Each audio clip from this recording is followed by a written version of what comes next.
Israeli Prime Minister Netanyahu's speech was warmly received by Democrats and Republicans in Congress. According to ABC News, Netanyahu received 29 standing ovations during his address, 4 more than President Obama received during his State of the Union earlier this year. However, there was at least one dissenting voice inside the halls of Congress Tuesday.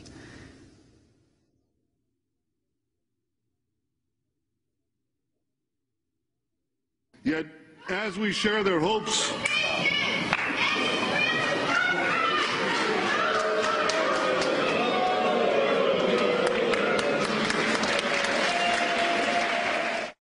That was Ray Abeleya, a Jewish-American activist with the group Code Pink. She was disrupting Netanyahu's speech, standing in the Congressional Gallery. She was yelling, "No more occupation, stop Israel war crimes, equal rights for Palestinians, occupations indefensible." As she was screaming, members in the audience tackled her to the ground. Undercover security forces dragged her outside. She was taken to George Washington University Hospital, where she's treated for neck and shoulder injuries. At the hospital, police arrested Abeleya and charged her with disorderly conduct for disrupting Congress. Her protests came as part of a week-long series of actions organized by Code Pink called Move Over AIPAC. Ray Abeleya is joining us in Washington, D.C. Explain your protest yesterday, Ray. Thanks, Amy, for having me on. Yesterday, I stood up and unfurled a banner and spoke the truth about what's going on in Israel. The war crimes and occupation, oppression, and inequality that Palestinians are suffering from must end. And it was absolutely despicable to see our Congress pandering to Netanyahu as if he was the President of the United States. And I think after seeing this speech, every American should be outraged, and the progressive community needs to rise up and take courage and take action for justice, democracy, freedom, and equality in the Middle East as well as here at home. I think that the act I took of courageously standing up in front of Congress the opportunity to do that doesn't come along very often, but every day as Americans we have an opportunity to stand up, and whether it's putting our money where our hearts are by participating in economic pressure against Israel through the boycott, divestment, and sanctions movement, or calling our Congress people, or taking other actions, it's time for us to say no to this terrible policy that, just as Dr. Barghouti has illustrated, will not bring about peace. Netanyahu proved yesterday that he is the primary obstacle to peace and justice for Israelis and Palestinians. And to see our Congress giving away $3 billion of our tax dollars every year to Israeli war crimes while our economy suffers, while our kids can't go to college, while our needs aren't being met here at home is absolutely an outrage. The thing I want to say is that when I stood up and was tackled yesterday, it was by members of AIPAC. Yes. What were you just saying? You were tackled by members of AIPAC?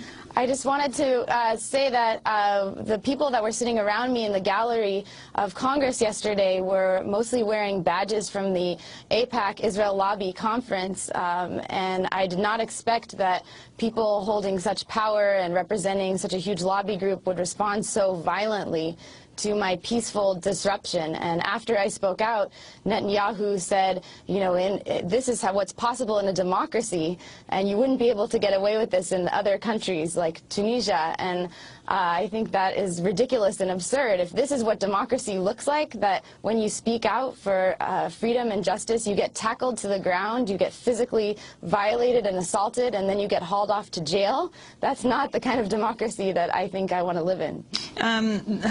Haaretz newspaper in Israel identified you as a Jewish-American activist of Israeli descent. Is your family from Israel? My father's family is from Israel, yes. And what does it mean for you to speak out? Often in this country, the Jewish community is portrayed as monolithic when it comes to dealing with Israel policy and supporting the Israeli government. Your thoughts on that, and what does it mean for you to speak out with your family from Israel? I've been to Israel, the West Bank, and Gaza several times, and after witnessing the destruction, the Jewish-only roads, the wall, the bombing of Gaza, and the inequality there, I feel like when I returned to the United States, I had no option but to speak out for justice. And I feel this tremendous responsibility as a Jewish American to speak out for justice and against these war crimes that are being committed in my name as a Jew, as a U.S. taxpayer. But it's not easy, for sure. There's a culture of silence and fear in the Jewish community around speaking out about this. And it's certainly I get some blowback from family and friends, but I think it's so important to follow my principles, my integrity, and my heart. And I urge other, especially young Jews, to do the same. I think that us, as the next generation, we see things differently than the kind of brainwashing, or we call it blue washing, that that we've been fed sometimes by our congregations or by Israel. We have to see through the veil of religious narrative to see that what Israel is doing is not in the best interest of Judaism either. And you were just asking Mr. Barghouti about the Jewish state. I think that what Israel is doing is completely out of line with Jewish values. The value of tikkun olam, of repairing and healing the world, is totally absent from the Netanyahu administration. So we have to reclaim those values and say that it's not in the best interest of any faith. I want to thank you for being with us, Ray Abelaya, peace activist with the group Code Pink, who was tackled yesterday as she shouted out during Prime Minister Netanyahu's address to a joint session of Congress. This is Democracy Now! Justice is not about agenda. It's not about mobilizing people. It's about dialing for corporate dollars. These two parties have sold the U.S. government and the American people to the highest bidders.